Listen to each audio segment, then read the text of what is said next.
ہزارگی ثقافت.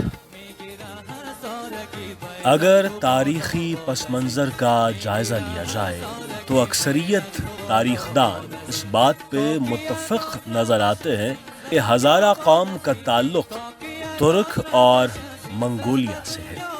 ہزارگی زبان بولنے والی نسلی گروہ بت ہائے بامیان بودا کے بانی، اور یہ اس بات کا ثبوت ہے کہ ہزارہ قوم 5ویں صدی سے سرزمین ہزارستان میں آباد ہے، جو بعد میں ظالم حکمران عبد الرحمن کے مظالم اور قتل عام کی وجہ سے ہزارہ قوم دنیا کے مختلف ممالک کی طرف ہجرت کرنے پر مجبور ہو گئی.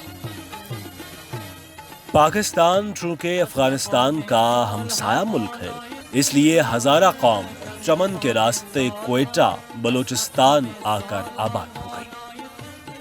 اگر دیکھا جائے تو قصہ گوئی یعنی کہانیاں سنانا ہزارہ قوم کا خاصہ رہا ہے.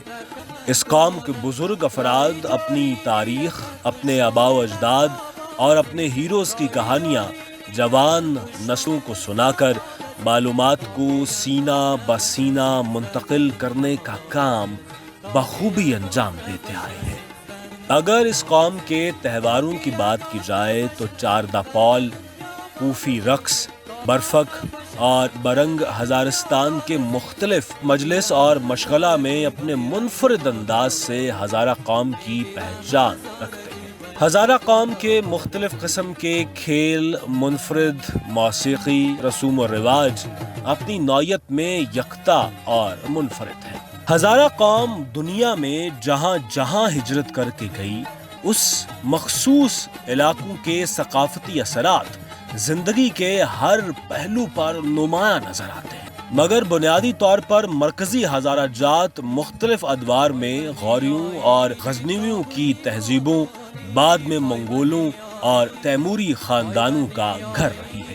ان تہذیبوں میں سے ہر ایک نے علاقے کی مقامی ثقافت پر نمایاں نقوش چھوڑے ہیں.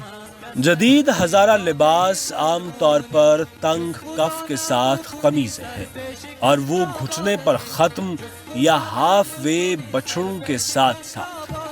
میلے کے ورژن جامنی مخملی سے تو بنتے ہیں لیکن دوسرے رنگوں میں بھی پہنے جاتے ہیں. ہزارہ کے لوگ ہاتھ سے تیار کردہ کوٹ، اوور کوٹ، سویٹر، جیکٹس، جوتے، ٹوپیاں، دستانے اور سکارف تیار کرتے ہیں. یہ زیادہ تر خواتین کے بنائے ہوئے ہوتے ہیں اور دوسرے شہروں میں بھی فروخت کیے جاتے ہیں. ہزارہ کے مرد گھٹنوں کی لمبائی، کپاس کی قمیضیں، ملاوٹ شدہ بیگی ٹراؤزر، کڑھائی والی ٹوپی اور پگڑی لنگی پہنتے ہیں. ہزارہ کی خواتین اپنے سروں کو رنگ برنگی روایتی چادروں سے ڈھانپتی ہیں. مشہور ہزارگی کشیدہ کاری جسے خمکی، کپتکار، گراف ورک، عام استعمال ہونے والے کپڑوں، آبی، آسمانی اور شال سبز پر خوبصورت کام کر کے استعمال کیا جاتا ہے. اگر پرنٹڈ مٹیریل کی بات کی جائے تو گل نگار اور گل سیب شامل ہیں. ہزارہ قوم کے کھیل بھی بہت دلچسپ ہیں. شغی بازی، سنگیرک اور گیرک ہزارگی کلچر کے اپنے ثقافتی اور علاقائی کھیلوں میں سے ہیں. جیسا کہ جغرافیہ کسی کی روایات اور رہن سہن کے طریقوں کو متاثر کرتا ہے، اسی طرح ہزارہ کے لوگ بھی جن مقامات پر رکے اس مقام کی روایتی اور ثقافتی کھانوں کو کسی نہ کسی طریقے سے اپنی ثقافت میں ضرور شامل کیا. لیکن ہزارہ ان تمام کھانوں کو شوق سے کھاتے رہے جو ان علاقوں میں کھائے جاتے ہیں.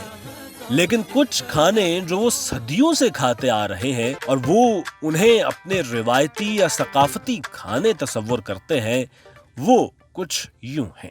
بولانی یا پرکی بنیادی طور پر پراٹھا کی طرح ابلے ہوئے آلو، بہار پیاز یا گندانہ، لہسن، نمک اور سیاہ مرچ سے تیار کیا جاتا ہے. شیر روغو مکھن کے ساتھ گرم دودھ شامل کر کے سرو کیا جاتا ہے. آش، روایتی ہزارگی آش سادہ نوڈلز، کاشک، ایرانی دہی، تازہ پودینہ اور نمک کے ساتھ بنایا جاتا ہے۔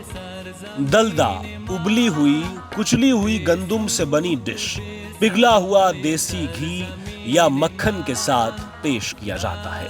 اکثر براؤن فرائیڈ پیاز کے ساتھ بھی سرو کیا جاتا ہے۔ کرتی، چنگالی، اوگرا، نان تندوری، قدید جسے پشتو زبان میں لاندھی بھی کہا جاتا ہے، ٹیکی، آشکو مانتو، گوشت کے بھرتے کے ساتھ روایتی ہزارہ پکوڑوں کی ایک قسم ہے۔ چنگالی اور ملیدہ بنیادی طور پر ایک میٹھا لیکن زیادہ تر سیاہ یا سبز چائے کے ساتھ ناشتہ کے لیے پیش کیا جاتا ہے۔ نان بوٹا، شولا، حلوہ آٹے، گندم اور پانی کا مرکب ہے جو تیل میں فرائی کیا جاتا ہے اور پھر 4 گھنٹے تک تیز ابالا جاتا ہے۔ شکر شامل نہ ہونے کے باوجود اس کا ذائقہ میٹھا ہوتا ہے۔ پھر اس میں مختلف طرح کے خشک میوہ جات بھی شامل کیے جاتے ہیں جن میں 4 مغز، بادام، کشتا، توت شامل ہیں۔ دنیا میں آج بھی ہزارہ قوم کو اپنی ثقافت کا امین سمجھا جاتا ہے۔ یہاں موسیقی کے حوالے سے ایک اہم چیز دمبورا ہے۔ ثقافت و موسیقی کا ایک ایسا آلہ جس کی تاریخ بہت قدیم بتائی جاتی ہے۔ دمبورا چنال اور شیشم کی لکڑیوں کو تراشنے اور مختلف مراحل سے گزارنے کے بعد تیار کیا جاتا ہے۔ داؤد سرخوش نے دمبورا کو اپنے کریئر میں متعارف کروایا اور اس ساز کو عالمی سطح پر روشناس کروایا۔ بہت سے ہزارہ موسیقاروں کو بڑے پیمانے پر پذیرائی دی جاتی ہے کہ وہ دمبورا بجانے میں ہنرمند ہیں۔